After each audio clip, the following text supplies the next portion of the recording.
Quer saber se vale a pena investir no Tesouro IPCA? Eu vou te mostrar isso agora com gravação de tela, mostrando os meus próprios investimentos, porque eu investi R$80 mil há uns um mês e pouco, 2 meses atrás. Quem me mandou essa pergunta aqui foi o Valentim Neto, e ela é perfeita pra gente conversar sobre o que pouca gente entende do Tesouro IPCA. Ele mandou: fala Cezita, bom dia, uma dica bem legal pra um vídeo novo é fazer um mostrando como tá esse investimento de R$80 mil que você fez no Tesouro IPCA. Teve uma subida gigante das rentabilidades e tem uma galera que acha que só vai ganhar, sempre vai lucrar o tempo todo. Estão pensando em resgatar antes do vencimento, pra essa galera ver que podem perder dinheiro. Cara, você manja das coisas. Tem um videão que eu mostrei esse investimento, minha estratégia, etc. Hoje eu vou mostrar como tá a rentabilidade dele. Esse vídeo eu já te mostro onde ele tá. Olha só o meu investimento no Tesouro IPCA que tá aparecendo na sua tela. Eu investi praticamente R$40 mil e ele tá negativo, 39.277. Se eu clicar e abrir ele, você vai ver que é outro valor, porque tem desconto em imposto de renda, etc. Mas você tá vendo que eu tô tomando um prejuízo de praticamente 500 contos. A linha amarela que tá aparecendo é a performance do Tesouro IPCA 2045, levando em conta a marcação a mercado, quanto ele tá valendo no momento. E a linha branca é a rentabilidade do benchmark, que é o CDI, 100% do CDI. Eu vou trocar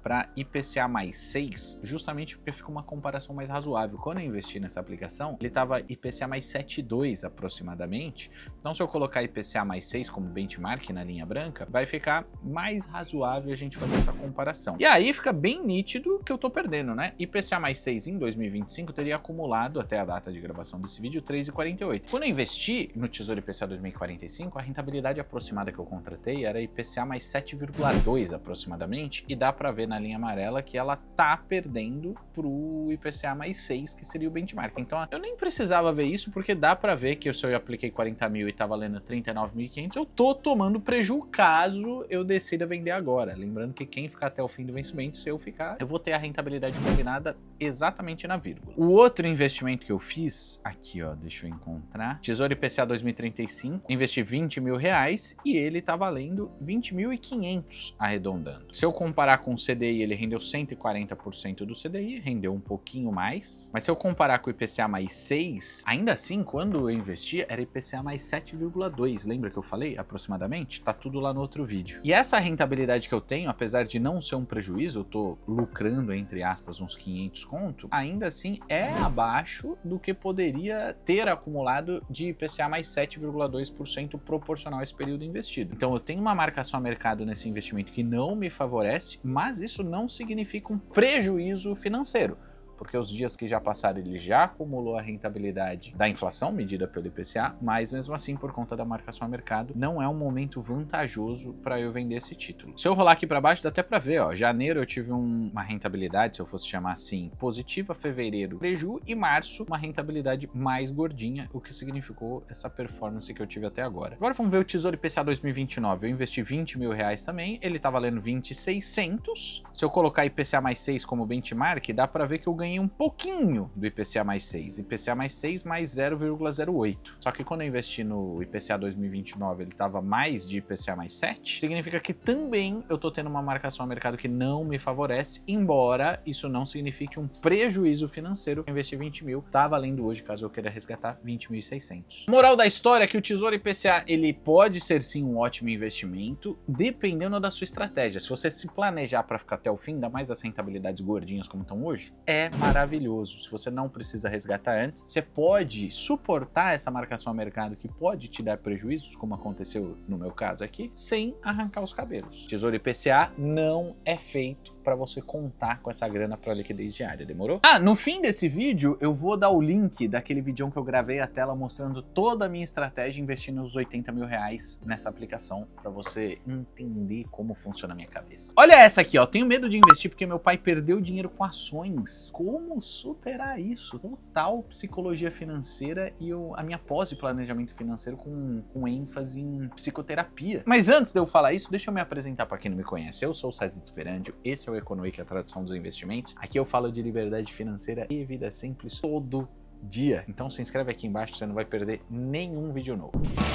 Respondendo a pergunta do camarada que tá com medo de investir porque o pai dele tomou muito prejuízo com ações, ele até me falou que praticamente faliu a família inteira. Eu tenho que te dizer que esse medo é legítimo. É natural a gente criar medo numa situação em que alguém teve alguma postura mais impulsiva com os investimentos, às vezes fez algum trade, alguma coisa, você não me contou exatamente em detalhes. Isso pode realmente marcar a gente. Só que cada investimento tem uma exposição ao risco totalmente diferente. Quando a gente fala de ações é uma coisa, quando a gente fala de tesouro direto é totalmente outra. Inclusive nesses dois investimentos dá para você ser mais conservador no tesouro direto ou mais arrojado também no tesouro direto, assim como nas ações. Qual que é a minha recomendação? Juntar duas coisas: educação financeira com autoconhecimento. Conforme você vai entendendo mais dos investimentos que você está fazendo, com os mesmos investimentos você vai perdendo medo. Uma dica que eu sempre dou é começar do mais básico, do mais conservador. Por exemplo, Tesouro Selic, depois você dá um passinho para Tesouro Pré-fixado, depois de já montar boa parte da sua reserva de emergência, depois Tesouro IPCA, como é o caso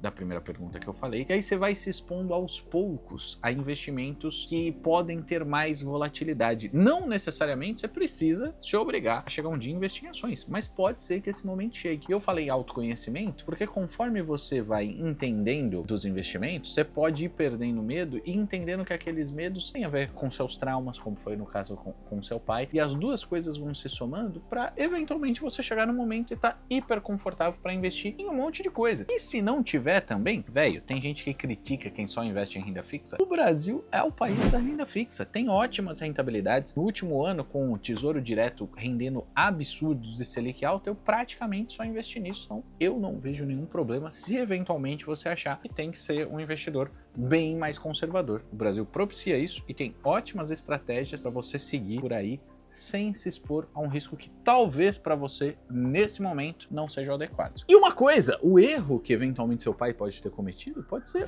um guia para você se tornar um investidor melhor. Tô morando com meus pais e consegui guardar 30 mil reais. Eu devia investir ou guardar essa grana para já sair de casa? Essa pergunta é muito boa porque já mistura duas coisas, que é planejamento financeiro com liberdade financeira, liberdade pessoal dos seus sonhos, dos seus objetivos. Qual que é a minha sugestão? Divide esse valor, cara. Como você já tem essa intenção de sair de casa, pela pergunta que você fez, eu diria que já deve estar chegando a hora de você ir morar sozinho, ir morar com os amigos, ou sair da casa dos seus pais, seja qual for o plano que você está fazendo. Como é que eu faria essa divisão dessa grana? Metade eu investiria em algo com bastante liquidez, como é o caso do Tesouro Selic, como é o caso dos CDBs de liquidez diária, porque qualquer emergência, qualquer eventualidade, você pode tirar dali aquela grana. E outra parte você pode investir em outros investimentos que você pode não contar com essa grana a qualquer eventualidade. Ou seja, se você vai investir num Tesouro Pré-fixado 2029, o ideal é você se planejar para não usar essa grana até 2029. Você pode resgatar antes, mas está sujeito à marcação a mercado, parecido com o que eu mostrei no Tesouro IPCA. Ela pode te desfavorecer, vai montando sua reserva de emergência. Eu dei a sugestão de ser meio a meio, mas não necessariamente. Às vezes você acha que sua reserva de emergência tem que ser os próprios 30 mil reais todos. Demorou também, porque a rentabilidade do Tesouro Selic hoje está maravilhosa, a CDB de 100% CDI está rendendo a mesma coisa. Então você tem uma oportunidade que, se você for prudente, você só tem a ganhar. Pode investir, se você quiser, 100% dessa grana no Tesouro Selic, se planeja para sair da sua casa e conta com essa camada de proteção financeira. Essa aqui é muito boa. Sinto vergonha de viver uma vida mais simples. Parece que eu tô andando para trás. Isso passa? Passa, e mais do que passa. Essa vergonha vai se transformar em orgulho assim que você persistir por mais um tempinho. A cultura da nossa sociedade, ela ensina pra gente que viver bem é sinônimo de ostentação, de poder comprar as coisas mais caras, dos outros poderem perceber que a gente tem coisas que são caras, porque assim a gente é percebido como alguém bem-sucedido, alguém de valor, alguém que é bom na coisa que faz. Mas a verdadeira liberdade vem quando a gente não precisa mais se provar esse tipo de coisa pra ninguém. Eu lembro quando eu quis fazer o exercício de levar uma vida muito simples e deixei de ter aquela minha SUV. Na verdade eu fiquei uns anos sem carro, né? Eu tinha uma SUV, fiquei uns anos sem carro, e aí de repente eu fiquei com o meu Uninho 94, que foi praticamente uma herança. Eu ia nos lugares que eu costumava ir e eu ficava constrangido de como as pessoas observavam aquele carro totalmente fora do padrão dos outros carros, chegando num lugar que era meio elitizado. Eu me sentia constrangido, mas eu me forcei mesmo assim. Falei, não, velho, eu não posso querer que eu seja bem visto pelas coisas que eu tenho. Eu não posso ser querido, ser amado pelos outros porque eu tenho um carro A ou B, porque eu tenho a moto, porque eu tenho a casa, porque eu tenho a roupa de marca. Eu sou muito mais do que isso e, velho, eu tenho que me desprender desse tipo de coisa. Foi um exercício que eu fiz meio na marra, mas pra mim foi super válido. Então no começo você pode sim lidar com esse sentimento de vergonha, depois no meio você vai sentir um pouquinho de dúvida se esse processo tá fazendo sentido, mas depois você vai sentir leveza e ninguém mais vai tirar isso de você. Não sei se você concorda ou discorda de mim, mas o que a gente tem que concordar é que seu like vai me ajudar pra caramba e ajuda inclusive você. O algoritmo do YouTube começa a perceber que tipo de conteúdo você tá curtindo e começa a recomendar outros vídeos muito legais, inclusive de outros canais.